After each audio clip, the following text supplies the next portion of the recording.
Oke guys, welcome back to Daily Charting with Toshi, di mana kita akan daily chart your favorite cryptocurrencies. Oke, dalam 24 jam terakhir, Indonesia market terkoreksi sebesar 2,62%.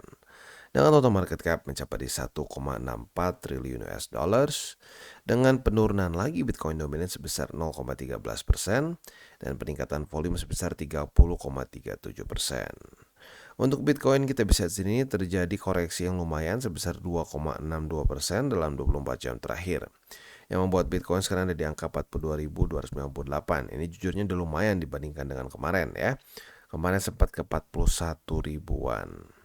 Untuk Ethereum terjadi koreksi juga tapi sedikit lebih kecil di angka 1,95% dalam 24 jam terakhir, yang membuat Ethereum ke angka 2.224 ya. Nah, seperti biasa gue ingatkan, pada hari ini kita akan pisah Bitcoin Ethereum dengan alts ya. Untuk alts kita akan bahas di nanti sore ya. Tujuannya apa? Supaya bisa lebih banyak altcoins yang kita bahas per pairnya gitu ya. Tapi intinya untuk Bitcoin pada hari ini kecenderungan turun, karena kalau kita lihat secara overall dia malah koreksi lebih signifikan dibandingkan beberapa alts lain ya. Nah, selanjutnya gue ingatkan juga bahwa kita sekarang sudah aktif di X atau di Twitter. Buat kalian yang belum follow, silahkan bisa follow di @toshicryptoindo, dimana kita akan membahas segala sesuatu yang berhubungan dengan kripto ya. Bisa bentuknya analisa, news, dan juga memes. Sebenarnya bukan cuma kripto ya, tapi bisa juga finance in general. Oke, sekarang kita akan masuk ke economic calendar. Kita geser ke GMT plus 7 seperti biasa ya. Nah, untuk hari ini tanggal 27 Desember, hari Rabu, dari US tidak ada apa-apa juga ya. Jadi untuk hari ini kita masih bisa lebih fokus ke TA. Nah, untuk besok tanggal 28 hari Kamis, dari US akan keluar initial jobless claim, pending home sales, dan juga crude oil inventories. Nah, jadi untuk besok akan ada 3 data penting dari US ya. Oke, selanjutnya kita akan geser ke news, dan news ini datang dari Mt. Gox ya. Mt. Gox ini technically speaking dari Jepang ya. Kalau kita bisa di sini ya, ternyata Mt. Gox sudah mulai ada pembayaran dengan PayPal ya. Nah, kalau kita lihat di sini pembayarannya gimana nih? Apakah semua sudah dilakukan? Ya, apakah ini akan mengganggu cryptocurrency market? Jadi kalau kita lihat di sini ya, buat lo yang belum tahu konteksnya, Mt. Gox ini adalah bisa dibilang crypto exchanger paling besar di zamannya ya. Nyaris 10 tahun lalu dia kena hack ya. Dan ini membuat mereka kehilangan 850.000 Bitcoin yang sekarang bernilai sekitar 36 miliar US dollars. Nah, di sini beberapa partisipan menyatakan di Reddit bahwa, atau di subreddit lebih tepatnya ya, bahwa mereka sudah mereceive payout dari Mt. Gox dalam bentuk yen di PayPal. Nah, tetapi buat yang lain yang memilih untuk pakai bank accounts, mereka masih belum mendapatkan pembayaran ya. Nah, mereka ini akhirnya bisa recover sekitar 20% dari stolen funds ya. Di awal tahun ini dia extended deadline si repayment ini 12 bulan sampai Oktober 2024 begitu ya. Nah, di sini si repayment ini tentunya bisa membuat market cenderung ya, terutama Bitcoin ya. Bitcoin jadi lebih tidak stabil karena ya otomatis ada pembayaran yang cukup besar. Nah, tetapi setahu gua mereka itu akan bayarnya itu nggak langsung sekaligus gitu, supaya tidak menghancurkan market gitu ya. Dan lagi pula ya, terakhir beritanya di sini baru 20% aja. Jadi 20% dari sini, walaupun tetap masih gede sih ya. Dan tentunya ada juga efek di mana ya ada news, orang bisa semua panik begitu. Jadi bukan cuma pure karena ada penjualannya saja, tapi orang panik ngelihat ada news juga ya. Nah, jadi semoga ini tidak akan terlalu merusak market ya. Ya, kalau sampai ada terjadi koreksi-koreksi dikit ya bagus lah sebenarnya ya. Kita jadi bisa dapat akumulasi ya. Nah, selanjutnya kita akan geser ke analisa di Twitter. Akhirnya ya kita bisa di sini, ini dari Desember 2022. Kita bisa dengan sangat jelas Bitcoin dominance, gue udah bahas ya dari awal. Di awal dari bull market, kita harus ngapain? Akumulasi Bitcoin dan sedikit Ethereum ya. Kenapa? Ini dia alasannya. Karena Bitcoin dominance terus meningkat ya, terus meningkat, dan akhirnya sekarang baru apa? Ya, baru pecah trendline nih ya. Trendline selama setahun akhirnya pecah juga. Guess why? Kenapa? Sesuai dengan pembahasan kita juga di DCWT. Bukan ngedukun ya. kita bukan ngedukun, sekali lagi. Kita ada penjelasannya, ada penjelasan fundamentalnya, ya. Penjelasan fundamentalnya apa? Karena the Fed sudah menyatakan kita kemungkinan besar akan cutting rate sebelum 2%. Nah, itu adalah pertanda akan terjadi ya QE, ya. Nah, QE ini gue udah bilang dari DCWT kapan ya, udah lama ya. Itu adalah pertanda besar bahwa altcoins akan mendominasi market ya. Dimana pelan-pelan Bitcoin akan mulai drop ya. Bukan drop ya, lebih tepatnya Bitcoin performanya akan lebih jelek dibandingkan dengan alt secara peningkatan tentunya ya. Nah, kita bisa lihat di sini deh ya, Bitcoin dominance ya. Kalau kita lihat Bitcoin NBNB salah, Bitcoin dominance. Nah, kalau kita lihat ya, Bitcoin dominance itu nggak selalu di atas. Kita kerasanya kayak selalu di atas. Ini recency bias namanya ya. Banyak orang berpikir, mendingan pegang BTC aja deh. Alts banyak yang jatuh lagi. Nah, tetapi kalau kita ngomongin di sini, orang akan berpikirnya apa? Wah, jangan pegang BTC lah ya. BTC kan dia kayaknya lebih jelek dia performa dibandingin alts. Alts tuh ngepam bisa berapa persen gitu, bisa ribuan persen. Bitcoin paling cuma naik berapa puluh persen. Nah, ini recency bias karena sebelumnya apa yang terjadi kebalikannya. Altcoins yang kayaknya jeleknya mendingan pegang BTC. Jadi lagi-lagi yang harus kita lakukan adalah apa? Jangan bias terhadap ini. Kita lihat datanya ya. Datanya di sini mulai terjadi perpecahan struktur ya. Jadi possibility untuk altcoins berkuasa semakin besar. Begitu ya. Makanya akumulasi alt gue udah bahas dari beberapa bulan lalu ya. Buat yang sudah akumulasi pasti senyum lebar sekarang ya. Nah, sekarang kita akan geser ke TA kita. Untuk Bitcoin kita bisa di sini ya, kondisinya itu overall not really good ya. Karena kenapa? MA20 sayangnya jebol ya. Jadi kemarin reclaim tanggal 25 Desember ya, hadiah Natal sepertinya tiba-tiba digampar lagi oleh reality ya. Dia kembali jebol dua support ya, 43.258 dan MA20 yang sekarang itu udah di angka 42.873 ya.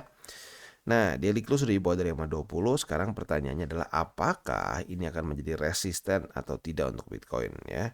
Kalau jadi resisten, siap-siap possibility-nya kita akan menyentuh ke 41.204 lagi ya. Jadi kita lihat nih dalam beberapa hari ke depan, apakah 20 akan jadi tukang pukul. Nah, udah lama nih nggak denger ya buat para pendengar DCWT dan TCI yang bisa dibilang OG ya, yang udah lama ya, kemungkinan besar sudah sering dengar tuh ya.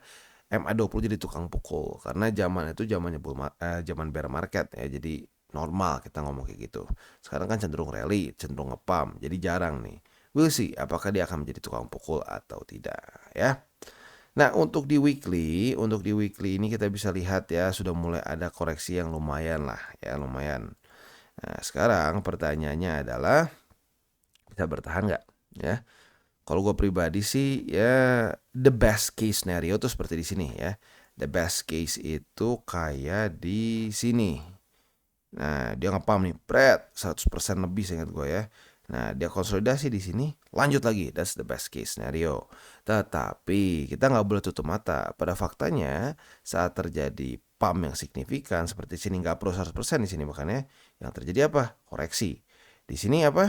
Ngepump lagi, koreksi. Ya, ini koreksinya juga nggak kecil ya kalau kita lihat secara persentase. Kalau kita lihat cuma secara scale kayak nggak gede-gede amat bang. Kita di sini minus sampai 24%. Sport jantung tuh buat orang yang nggak biasa ya. Di sini ya, rally. Apa yang terjadi di sini? Koreksi berapa nih? Kita coba cek. Koreksi sebesar paling dalamnya sampai 23%. Jadi lagi ya, double digit sampai puluhan persen saat terjadi pump atau rally itu sebenarnya cukup normal ya. Sama kayak di sini juga nih ya. Dia pump, udah gitu apa yang terjadi? Koreksi. Koreksinya berapa? Lumayan. Nyaris 20%. Ya 20 lah kalau kita bulatin. Jadi lagi-lagi kita harus siap dengan possibility terjadi koreksi yang cukup besar. Sampai mungkin di atas dari 20%. Pasti nggak bang? Enggak sih. Ini ada datanya yang menunjukkan dia cuma konsolidasi lanjut lagi ke atas. Tetapi ya kita sebagai seorang investor, seorang trader harus siap dengan possibility terjadi seperti itu. Karena tujuan utama dari kita investing adalah, atau bukan tujuan, lebih tepatnya objektif pertama kita bukanlah profit. Objektif pertama kita adalah tidak rugi ya, tidak rugi. gitu, menjaga resiko. Nah, itu yang bikin orang ujung-ujungnya profit. Bukannya mikirin profit, malah itu yang ngakaknya bikin kita malah boncos gitu ya. Jadi hati-hati, dan kalau sampai dia koreksi ya lumayan gede, harapan gua adalah jangan sampai bull support band ya itu jebol. Kalau bull support band jebol, itu PR-nya ngulangnya banyak ya. Jadi ekstra hati-hati. Ya bukan hati-hati sih, lebih tepatnya ya semoga nggak kena kayak gitu ya. Oke, selanjutnya indeks dolar. Untuk indeks dolar kita bisa lihat di sini kondisinya overall masih oke, masih sesuai dengan harapan ya. Belum terjadi retest. Kalau sampai terjadi retest ke 101,98, harapan gua adalah ke reject seperti ini, lower low dan daily close di bawah dari 0,27 ya. Nah, jadi kurang lebih seperti itu untuk makronya pada hari ini ya. Selanjutnya kita akan geser ke buy limit, dan buy limit yang sekarang ya jangan kaget ya, BTC dan Ethereum saja. Nanti sore kita akan bahas di altcoins. Jadi buat lo yang pengen nonton altcoin, stay tune. Oh iya lupa, nyaris lupa ya. Nah, sekarang kita akan dengar dulu pesan-pesan dari sponsor kita pada hari ini. Oke, today's video is brought to you by BingX. Dimana sekarang, atau lebih tepatnya di bulan ini, BingX sedang ada Christmas Carnival, yang hadiahnya itu bisa mencapai 1 juta US dollars, artinya sekitar 15 miliar rupiah ya. Gimana cara ikutannya? Simple. Di sini berlangsung dari tanggal 1 Desember sampai tanggal 31. Jadi memang sesuai dengan temanya Natal, Christmas ya. Nah, kalau kita di sini ada beberapa bagian. Yang pertama adalah di sini ya, di mana kita akan bisa membuka si hadiah kita nih di sini ya. Kita buka, tentunya kita bisa registrasi juga. Jadi ini untuk orang yang belum registrasi di BingX. Kalian buka di sini akan bentuknya jadi ya kayak registrasi. Nah, selanjutnya juga di sini akan ada event untuk trading secara individual dan juga secara tim. Untuk detailnya kalian bisa baca di sini ya. Sekali lagi, ini eventnya bisa mencapai 1 juta US dollar secara hadiah. Buat lo yang tertarik, silahkan bisa. Ya tentunya kalau kalian belum punya akun, gue sangat sarankan langsung menggunakan yang di sini ya, yang unwrap box, supaya bisa mendapatkan ekstra hadiah lagi ya. Jadi kurang lebih seperti itu untuk event BingX di bulan ini. Dan untuk Bitcoin ya, untuk Bitcoin berarti dia kehilangan buy limit 1-2 ya. Ini tembus, daily close di bawah dari dua-duanya. Yang sekarang tinggal tersisa untuk posisi spot di Bitcoin adalah di buy limit ketiga, yaitu di angka 41.204 ya. Nah, jadi buat lo belum pasang, silakan bisa pertimbangkan untuk akumulasi di sini ya. Nah, untuk secara posisi futuresnya, kemarin kan posisi long kita sudah profit nih ya, udah kena TP, tapi ternyata setelah reclaim ini gagal jadi support ya. Jadi yang mungkin sekarang paling dekat adalah di EMA 20 sebagai resisten. Apabila terjadi seperti ini, retest 1, retest 2 di EMA 20 sebagai resisten dan ke reject, nah kita bisa pertimbangkan untuk buka posisi short dengan target TP di 41.204. Sementara untuk posisi longnya otomatis tinggal kita balik saja. Retest 1, retest 2 di 41.204. Kita bisa buka posisi long dengan target TP di MA20 ya. Nah, untuk struktur dibilang pecah sih belum ya, dibilang pecah belum, tapi sedikit bikin deg-degan nih ya, karena kemarin seperti sudah reclaim, gagal lagi ya. Nah, sekarang mungkin ketahan oleh struktur di sinilah ya. Semoga ya overallnya, kalau gue pribadi sih berharap supaya nggak jadi MA20 sebagai resisten ya. Moga-moga bisa diklaim lagi. Tapi ada possibility yang lumayan bisa ini menjadi resisten sayangnya. Dan sekarang kita masuk ke Ethereum. Untuk Ethereum kita bisa di sini ya. Dia juga kehilangan basically dua ya. Ya basically dua buy limit ya, yaitu di MA20 dan juga di 2232. Jadi yang tinggal tersisa adalah buy limit ketiga di MA50 yang ada di angka 2147 ya. Itu untuk posisi spot di Ethereum. Nah, untuk posisi futuresnya kita bisa lihat di sini, kemarin walaupun ini tipis, ini masih tetap jebol dihitungnya ya. Jadi sekarang sudah terjadi retest pertama di 2232 sebagai resisten. Kita lihat besok pagi, apabila Ethereum ternyata besok daily close-nya masih di bawah dari 2232, kita bisa limit posisi short di sini ya. Jadi saat kena kedua kalinya, retest keduanya, otomatis kebuka posisi short. Nah, posisi short ini target TP-nya di mana ya? Target TP yang lebih konservatif itu kita bisa pertimbangkan ada di sini ya, Yang konservatif itu bisa di struktur baru yang terbentuk pada tanggal 19 dan 20 Desember kemarin ya, yaitu di angka 2177. Buat lo yang cenderung lebih agresif, boleh pertimbangkan untuk di MA50 ya. Kalau kita lihat di sini, ini sudah terbukti ya, ini menjadi suatu support ya. Kemarin Ethereum nge-retest ke daerah sini dan mantul ya. Jadi ini bisa kita pertimbangkan sebagai satu target TP ya. Untuk posisi longnya tinggal kita balik logikanya saja. Retest 1, retest 2 di 2177.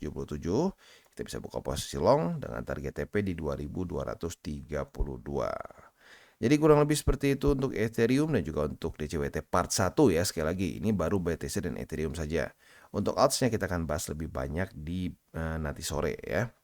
Nah, seperti biasa gue ingatkan, jangan pakai uang panas, jangan over leverage, dan berpikirlah jangka panjang untuk kripto. Oke guys, jadi itu adalah akhir dari segmen DCWT kita pada hari ini.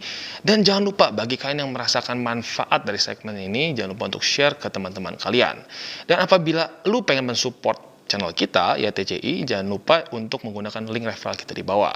Nggak wajib ya, tetapi apabila lu menggunakan link referral kita di bawah, ada macam-macam ya, dari Bybit, Huobi, Maxi, toko kripto, dan banyak lagi ya. Ya, walaupun nggak wajib, tapi kalau menggunakan link referral kita, lu secara langsung membantu perkembangan dari TCI. Dan satu lagi, jangan lupa juga untuk join Telegram group kita, di mana kita bisa ngobrol-ngobrol santai mengenai dunia cryptocurrency secara dua arah. So, jangan lupa untuk like, subscribe, click the bell icon, and see you on the next video.